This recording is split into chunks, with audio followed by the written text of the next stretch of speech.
नमस्कार, स्वागत है आपका मुनाफे की मंडी में, जहां हम आपको कमोडिटी मार्केट की तमाम खबरें देते हैं, साथ ही आपके लिए बेहतरीन ट्रेडिंग कॉल्स भी लेकर आते हैं। सबसे पहले अपने मेहमानों से परिचय करवा दें। राजीव कपूर हैं हमारे साथ ट्रस्ट लाइन सिक्योरिटीज से, दिव्या गगलानी है एक्सिस सिक्योरिटीज से और जिगर त्रिवेदी है रिलायंस सिक्योरिटीज से। अब तीनों मेहमानों का ईटी नाउ स्वदेश पर स्वागत है।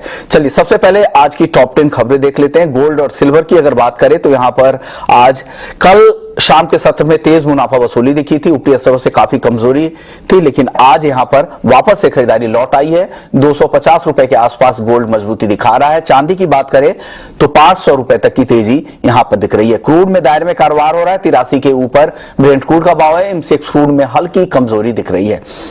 नेचुरल गैस कल 11% से ज्यादा दाम टूट गए थे, आज हल्की गिरावट यहां पर 465 रुपए के आसपास यहां पर कारोबार हो रहा है। कॉपर की बात करें तो 0.25% तक की तेजी है, 700 रुपए के आसपास एमसीएक्स पर कॉपर कारोबार कर रहा है। एग्री मार्केट में मेंथा जहां पर हल्की तेजी के साथ कारोबार हो रहा है 945 रुपए पर, कॉटन 31,700 रुपए के नीचे, और हल्दी को लेकर खबर है कि घरेलू बाजार में मांग कम है और इसलिए तेजी पर यहां पर लगाम लगा हुआ है। 7,150 के आसपास हल्दी का वायदा ट्रेड कर रहा है। जीरे में भी मुनाफा वसूली दिख रही है ऊपरी स्तरों पर, आज 25,300 रुपए के नीचे आ गया है। धनिया 1% की कमजोरी दिखा रहा है, 9,700 रुपए के आसपास। तो ये कुछ टॉप 10 खबरें जिन पर आपको नजर रखनी चाहिए। चलिए गोल्ड और सिल्वर की चाल देख लेते हैं, क्योंकि जिस तरह से कल एक शार्प मूव देखने को मिला था दिन के कारोबार के दौरान, वो मूवमेंट पूरी तरह से गायब होता दिखा, क्योंकि डॉलर में वहां मजबूती आई और यूएस से जिस तरह के डेटा आए थे सर्विसेज सेक्टर को लेकर, जॉब रिपोर्ट बेहतर है, तो लग रहा है कि हो सकता है कि फेड का रुख सख्त हो। उस जो नरमी की उम्मीद की जा रही है, हो सकता है उतनी नरमी ना हो। ये फैक्टर्स यहां पर दबाव बनाया गोल्ड और सिल्वर को लेकर। राजीव कपूर जी, क्या लग रहा है आपको गोल्ड और सिल्वर में यहां से किस तरह की चाल रहेगी? क्या आज भी शाम के सत्र में यहां पर मुनाफा वसूली दिख सकती है? और अगर किसी ट्रेडर को पोजीशन बनानी है तो क्या करना चाहिए आज के दिन? क्या सलाह है आप लोगों की? Good morning Vishnu ji. देखिए, जिस तरह कल अमेरिका के मैन्युफैक्चरिंग के आंकड़े आए, उसके बाद हमने मार्केट में दबाव आते हुए देखा और डॉलर इंडेक्स में एक अच्छी बढ़त आते हुए देखी। इनफैक्ट डॉलर इंडेक्स की बात करूं तो $104 एक अच्छा इंपॉर्टेंट सपोर्ट की तरह एक्ट कर रहा है। प्लस यूएस के जिस तरह के आंकड़े आ रहे हैं वो ये दर्शा रहे हैं कि यूएस की इकोनॉमी अच्छा ठीक ठाक ग्रो कर रही है। हालांकि देखिए, इन दिनों त्योहारी सीजन भी रहता है तो मैन्युफैक्चरिंग डेफिनेटली ज्यादा रहती है वहां पर, और उसका भी नंबर हमने देखने को मिला। और सीधा सीधा गोल्ड सिल्वर पे दबाव एक और है कि आने वाली फेड की मीटिंग में इंटरेस्ट रेट बढ़ने के ऊपर भी चर्चा होनी है। प्लस आधा 50 बेसिस पॉइंट की तो ऑलरेडी मार्केट डिस्काउंट करके बैठा है, प्लस फेड की जो कमेंट्री है उस पर काफी कुछ निर्भर करेगा। तो अभी तो मुझे कल की गिरावट देख के ऐसे लगता है कि मार्केट थोड़ा सा करेक्टिव मोड में आ गए हैं। मतलब इतनी बढ़त के बाद मार्केट में थोड़ा करेक्शन देखने को मिल सकता है। तो हमें ऐसा लगता है कि गोल्ड में अराउंड 53,850 के आसपास बिकवाली का ट्रेड इनिशिएट किया जा सकता है, 54,050 के स्टॉप लॉस से 53,400 के टारगेट के लिए। सिमिलरली सिल्वर में भी मुझे लगता है कि थोड़ा मार्केट अब एक कंसोलिडेशन में जाएगा, करेक्शन में जाएगा। एक अच्छी खासी बढ़त ले चुका है, तो 65,900 के आसपास इसमें बिकवाली कर सकते हैं, 66,250 के स्टॉप लॉस से 65,100 के टारगेट के लिए। ओके, तो गोल्ड और सिल्वर को लेकर राजीव कपूर जी का कॉल है कि यहां पर ऊपरी स्तरों पर बिकवाली ही करनी चाहिए। 53,850 पे आपको गोल्ड बेचना है और टारगेट 53,400 का। इंट्राडे के लिए कॉल है। सर, टाइम फ्रेम क्या है? 1 से 2 दिन या आज के दिन ही निकल जाए? पोजीशन काट लेंगे राजीव जी? 1-2 दिन के लिए अभी रख सकते हैं। मार्केट में 54,000 थोड़ा सा गोल्ड में प्रेशर था। डॉलर टर्म्स में बात करूं तो $1,810 एक अच्छा रेसिस्टेंस की तरह एक्ट कर रहा है गोल्ड के लिए, तो 1-2 दिन के लिए पोजीशन रख सकते हैं। यानी राजीव जी को लग रहा है कि 1 से 2 दिनों के लिए, लेकिन जो भी ट्रेड बताए जा रहे हैं यहाँ पर स्टॉपर्स जरूर लगा लीजिएगा और जिस एंट्री पॉइंट है वहीं पे फॉलो करें ताकि आपको रिस्क रिवॉर्ड के लिए आपके लिए बेहतर हो। जिगर, आपकी सलाह क्या है गोल्ड और सिल्वर में? आप क्या सलाह दे रहे हैं? आप सहमत है या आपको लग रहा है कि नहीं खरीदारी करनी चाहिए, अभी ट्रेंड पॉजिटिव है, ट्रेंड के साथ जाएंगे आप? Good morning mister Mohan. Mister Mohan, मेरा यहाँ पे थोड़ा कॉन्ट्रा कॉल है जी। जिस तरीके से हमने रूपी में एक वीकनेस देखी है पिछले 2-3 दिनों से, तो गोल्ड एंड सिल्वर में मोमेंटम पॉजिटिव रहा है, जिसकी वजह से एमसीएक्स पे एटलीस्ट ईयर टू डेट भी अगर हम देख ले, MCX gold has given positive returns of around 10%, वेरेज COMEX gold में हमने शायद 3.5-4% का फॉल देखा था, मेनली बिकॉज ऑफ वीक रूपी की इस साल की चाल देखे तो काफी कमजोर रही है। 10% का हमने यूएसडी पेयर में रिटर्न देखा हुआ है, पॉजिटिव रिटर्न्स। मुझे लग रहा है 1810 1820, हाँ ये एक साइकोलॉजिकल रेजिस्टेंस है। जो गोल्ड आज 1770 के आसपास है, आने वाले दिन काफी इंपॉर्टेंट है। आरबीआई की मॉनेटरी पॉलिसी है, Fed, ECB, Bank of England, हर एक की मॉनेटरी पॉलिसी है next week. So next week is going to be important. Yes, dollar index में हमने एक बाउंस देखा है, I don't deny the possibility of that, लेकिन मुझे लग रहा है dollar index is going towards 101 102 levels in near future. नवंबर की तरह दिसंबर भी मुझे लग रहा है बुलियंस के लिए पॉजिटिव रह सकता है। यहाँ पे फॉर इंट्राडे रिलायंस सिक्योरिटीज की ओर से हमारे यहाँ पे बाय रिकमेंडेशन है गोल्ड एंड सिल्वर दोनों में। Gold February contract one should go long around 53,600, 53,500 का स्टॉप लॉस एंड 53,800 का टारगेट लेके यहाँ पे चल सकते हैं। नहीं, अलग कॉल है। जिगर को लग रहा है कि यहाँ पर नीचे में आपको जो डिप मिले वहां पर खरीदारी करके ही जाए। सोना 53,600 रुपए पे खरीदने की सलाह है और टारगेट है यहाँ पर 53,800 का। एक सिमिलर चीज यही है कि राजीव जी ने जो सेलिंग का लेवल दिया है इनके टारगेट के ऊपर दिया है, तो दोनों तरह के कॉल आप ले सकते हैं। तो नीचे खरीदें, 53,850 पे उन्होंने बेचने की सलाह दी है, वो टारगेट पूरा हो जाए फिर ऊपर में जाके बेचे, तो इतना वेट करने की सलाह दी, इसलिए कंफ्यूजन नहीं है और बहुत कॉन्ट्रा कॉल इसको नहीं कह सकते हैं। दिव्या, आपकी सलाह क्या है? आप क्या करना पसंद करेंगे गोल्ड सिल्वर में आज? गुड मॉर्निंग विश्वमोहन जी। जैसे कि हमने कल देखा कि गोल्ड में हमें एक अच्छी खासी सेल ऑफ देखने मिला, प्रॉफिट बुकिंग देखने मिला हायर लेवल से। मेन रीजन ये है कि यूएसए में जो भी डेटा प्रिंट्स आ रहे हैं, be it non farm payroll data या आईएसएम सर्विसेज पीएमआई, वो बेटर देन एक्सपेक्टेड आ रहा है। तो उसके वजह से ऐसा एक्सपेक्टेशन है कि मे बी फेड जो है थोड़ा सा एग्रेसिव जा सकता है नेक्स्ट ईयर। अगर उनको इन्फ्लेशन कंट्रोल करना है तो उनके पास अभी भी रूम है, क्योंकि डेटा जो है अच्छे आ रहे हैं।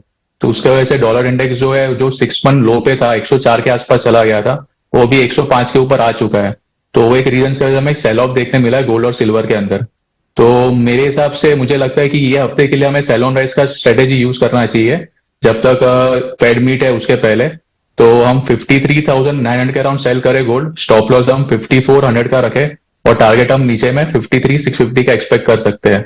और साथ ही सिल्वर की मैं बात करूं तो सिल्वर में भी हमें एक अच्छी खासी सेल ऑफ देखने मिला है।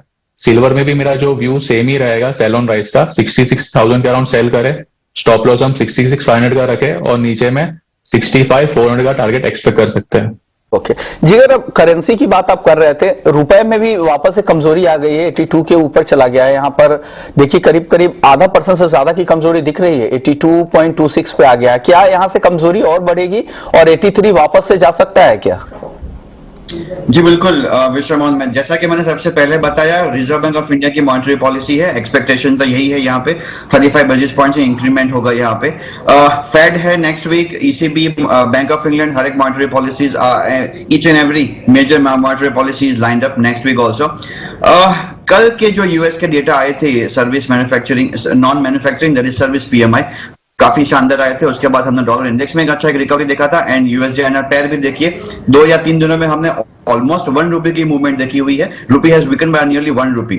ऑल्दो क्रूड में हमने एक शॉर्ट देखा हुआ है मार्केट में, दो that has not worked in the favour of rupee. मुझे लग रहा है 83 के लेवल्स दिसंबर में देखने को मिल सकते हैं। One should go long in USD INR December contract also, so by around 82.30, 82.15 stop loss and 82.60 should be target for today और टुमारो। ओके, क्रूड की बात कर लेते हैं। राजीव जी, क्रूड को लेकर क्या व्यू है? जिस तरह के इवेंट्स हैं क्रूड के साथ, जिस तरह के चीजें खबरें आ रही हैं यहाँ पर, G7 की प्राइस कैप के साथ साथ यूरोपियन यूनियन की पाबंदी, इन सब खबरों के बीच में क्या लग रहा है क्रूड में क्या हो सकता है? किस तरह से ट्रेड करना चाहिए? अगर कुछ ऑप्शंस वगैरह की रणनीति आपके पास है तो वो भी बता दें।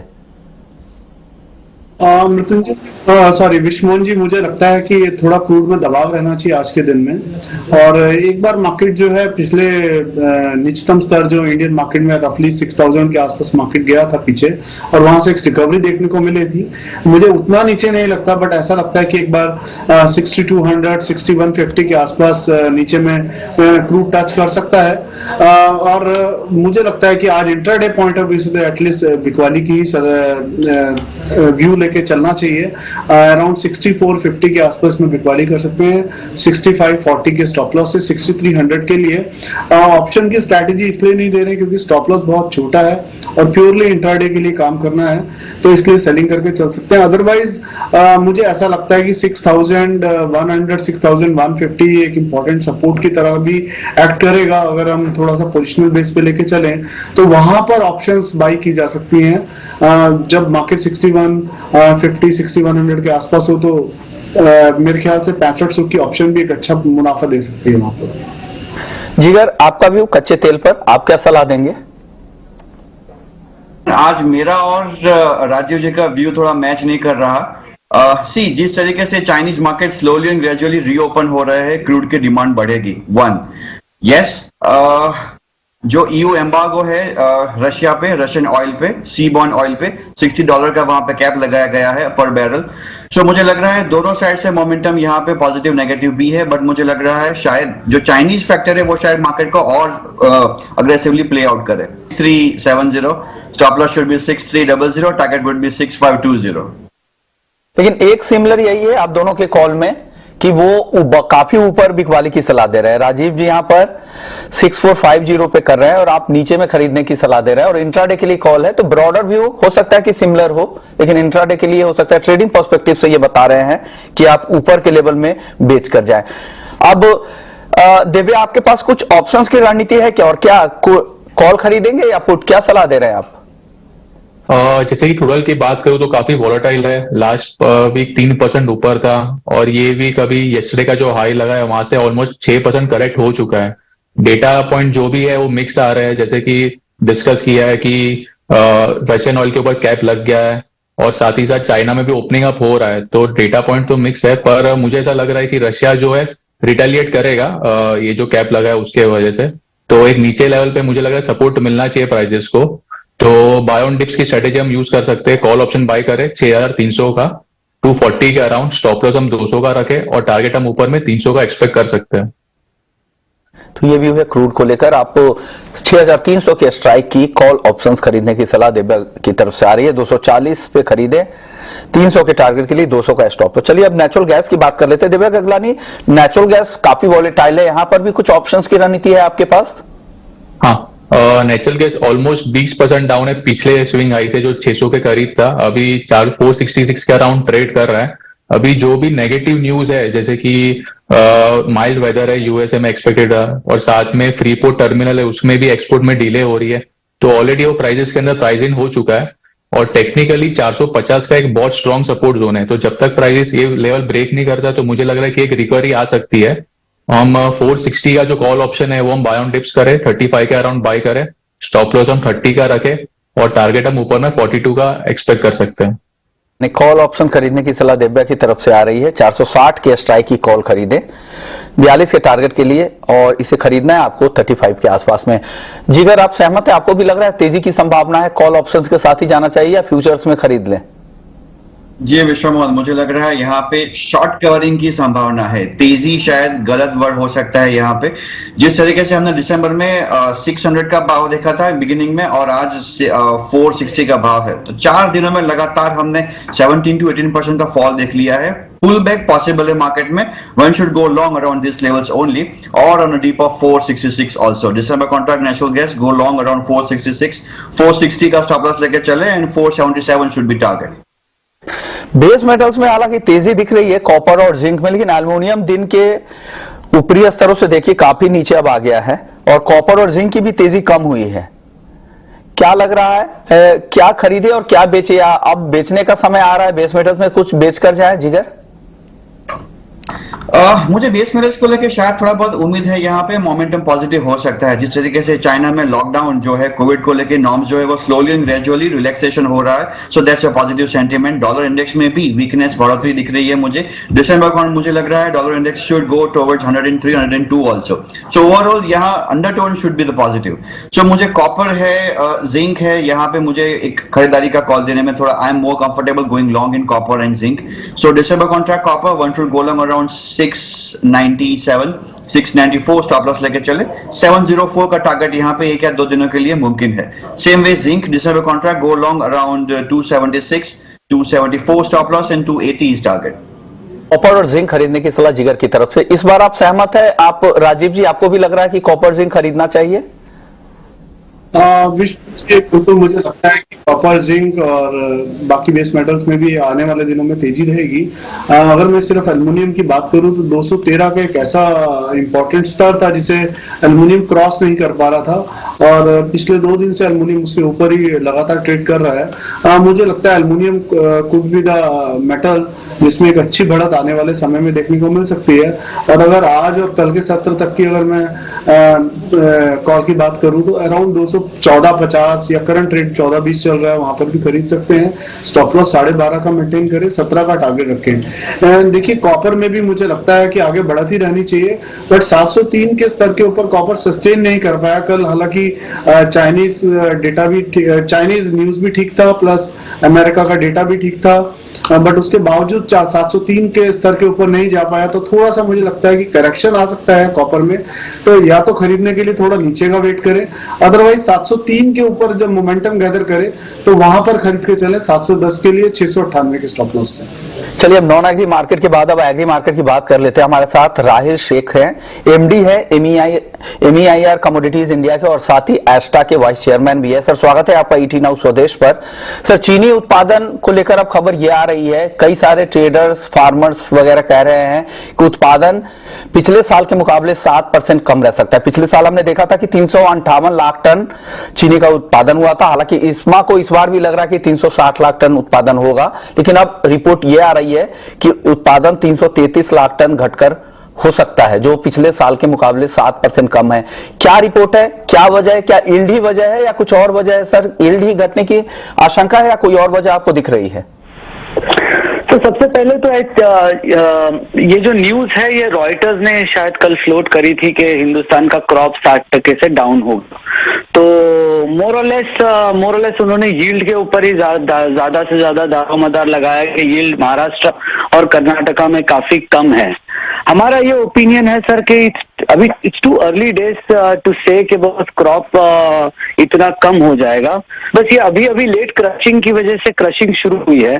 महाराष्ट्र में भी क्रशिंग लेट शुरू हुई, कर्नाटक में भी और यूपी में अभी अभी हुई है। तो पिछले साल के नंबर्स जो 30 नवंबर के उत्पादन है और ये साल के नंबर्स वर्चुअली सेम है, तो दोनों में ज्यादा अंतर नहीं है। तो हमारा अनुमान है कि ये it's too early days to say के 60% प्रोडक्शन घट जाएगा।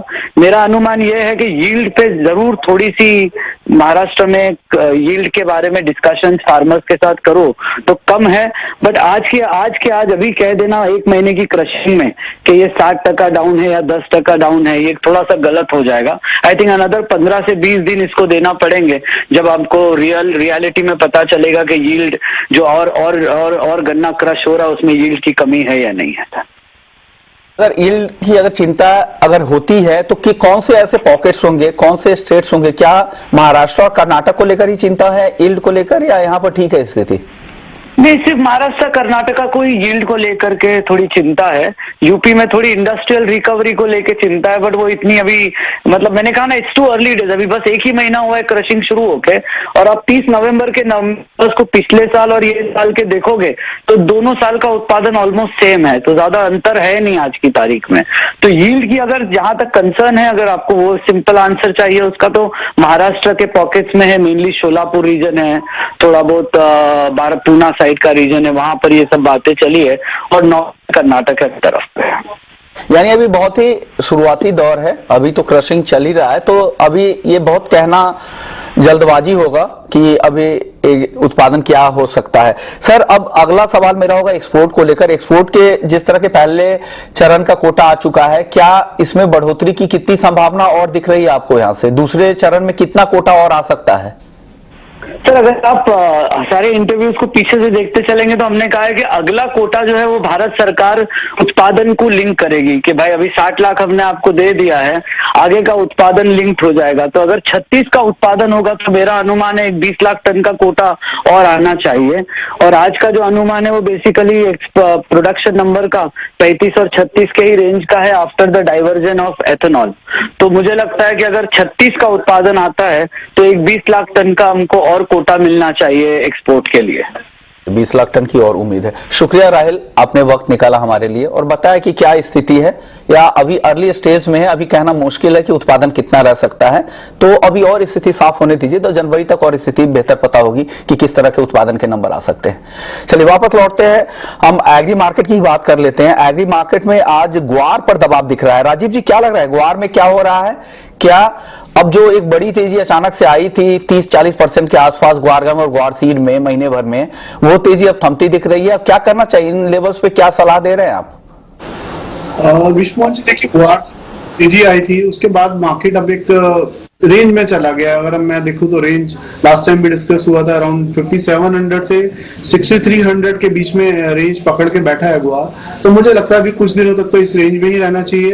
अगर 5700 के आसपास आए तो थोड़ा खरीदने का ट्रेड लिया जा सकता है 5600 के स्टॉप लॉस से, और वापस 6200 तक के टारगेट के लिए थोड़ा रेंज नैरो होता भी दिख रहा है ऊपरी स्तर से।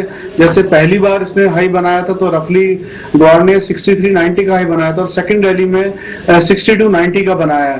तो मुझे लगता है कि 5700 could be the good level जहां पर खरीद सकते हैं ग्वार को 5600 के स्टॉप लॉस से, 6000 और 6200 के टारगेट के लिए। मसालों में क्या लग रहा है सर? जीरे में अच्छी तेजी आई थी, वापस से आज सुस्ती दिख रही है, कंसोलिडेट करने की कोशिश कर रहा है, लेकिन कोरिएंडर, धनिया और हल्दी, यहां पर दबाव ज्यादा है। क्या खरीदे क्या बेचे इन तीनों ही काउंटर में? देखिए जीरा जो है 26,000 का इसमें अहम रेसिस्टेंस है। तो जीरा मुझे लगता है कि अगर खरीदने के लिए चुनना चाहिए तो अराउंड 24,900 24,800 के आसपास जीरे को खरीदने के लिए सोचा जा सकता है।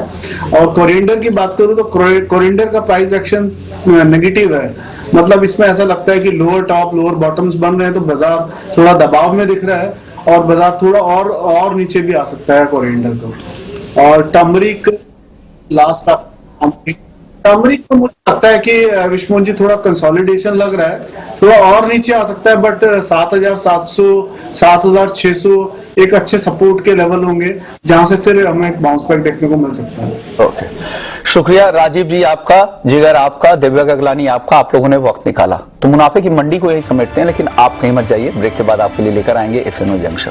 नमस्कार।